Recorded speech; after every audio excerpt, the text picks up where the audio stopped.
Could you imagine your career having completely different meanings across the world? This can happen for various professions, but it applies to sports, and we're about to see it incorporated in basketball. In particular, this relates to Dennis Schroder, who is the MVP for Germany's recent EuroBasket title. As basketball and sports fans, we spend countless hours discussing and debating how players stack up historically and their Hall of Fame candidacy, though that candidacy can mean different things for different sports. I'm going to take a deeper dive into why Schröder, who is a player that generates drastically different opinions depending on where you're from, now has a much better chance than you might think of making the Basketball Hall of Fame. Of the four major North American sports, the Basketball Hall of Fame is probably the most lenient to get into. Baseball is a notoriously tough one for players to get the nod, given the voting requirements to get in, and for football, it's very difficult to sustain both high-end play and durability over a long period of time. While those two sports and their Hall of Fames have contributors such as team executives and people who helped grow the game on and off the field, the Basketball Hall of Fame has some other wrinkles.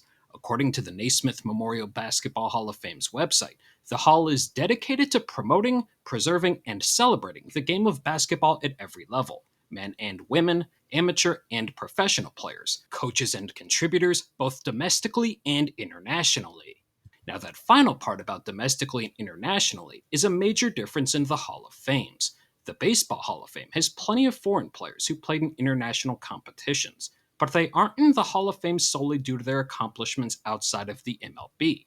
For instance, Sadaharu Oh is a Japanese player who never played in the major leagues, but hit 868 home runs during his career in Japan, which is over 100 more than Barry Bonds' MLB record. Meanwhile, Ichiro Suzuki is an example of a Japanese player who started his career in Japan and came over to play in the MLB at age 27, where he was recently named a Hall of Famer, as during his major league career, he was one of the best pure hitters the game has seen, and even made the prestigious 3,000 hit club. The Pro Football Hall of Fame is similar, as there are players who are inducted, such as Warren Moon, who spent time in leagues such as the CFL, but they made it in due to their NFL careers. Now, this is what makes the Basketball Hall of Fame statement that I mentioned earlier so unique. The NBA, compared to other pro sports, is a younger league, and basketball is a global game. Though it wasn't until after the 1992 Olympics, where the Dream Team took home the gold medal, that we saw more players born outside of the US come over to play in the NBA. Now the league has over 100 active players, including some of their biggest stars, who were born outside of the United States. However, since jumping to the NBA wasn't always common, there are numerous Basketball Hall of Famers who were inducted as players who never played in the NBA and made it off their international achievements. This is what makes Schroeder such an interesting case.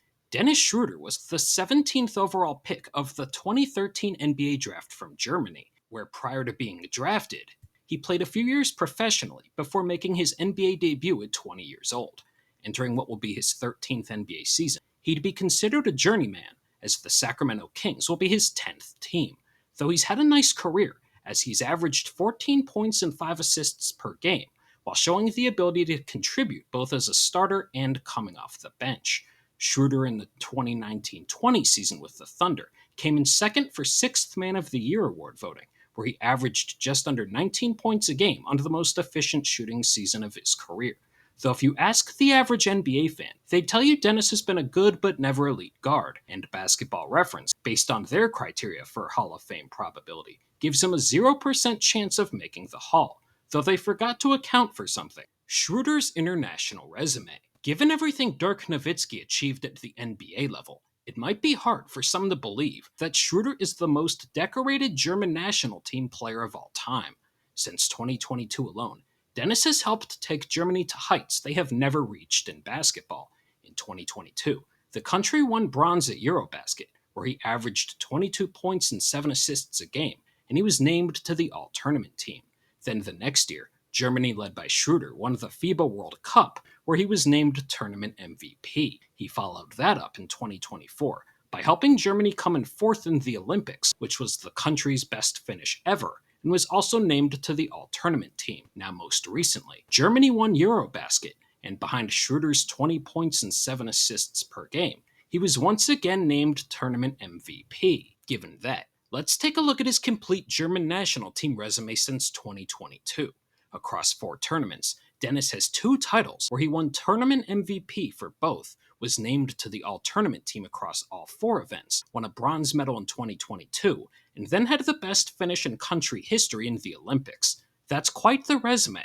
There's a good chance that Schröder will be on Germany's national team for future events too, so he might not be done adding to his list of accolades. Though what makes Schröder such an interesting Hall of Fame case to me is that he's one of the first players we've seen to spend their entire career in the NBA as a solid player, while having this caliber of an international resume. There are players such as Pau Gasol and Tony Parker, who also entered the NBA in their teens or early 20s, with decorated international resumes. Though they were also perennial all-stars who made multiple All-NBA teams and were key players on championship teams. In their case, the international resumes were just a boost to what were already Hall of Fame NBA careers. So what do Schröder's Hall of Fame prospects look like? He's a lock to make the FIBA Hall of Fame, which specifically relates to international basketball. Though given how the Basketball Hall of Fame, which doesn't just account for the NBA, accounts for what a player achieves in international competition and overseas, he suddenly has a legitimate case.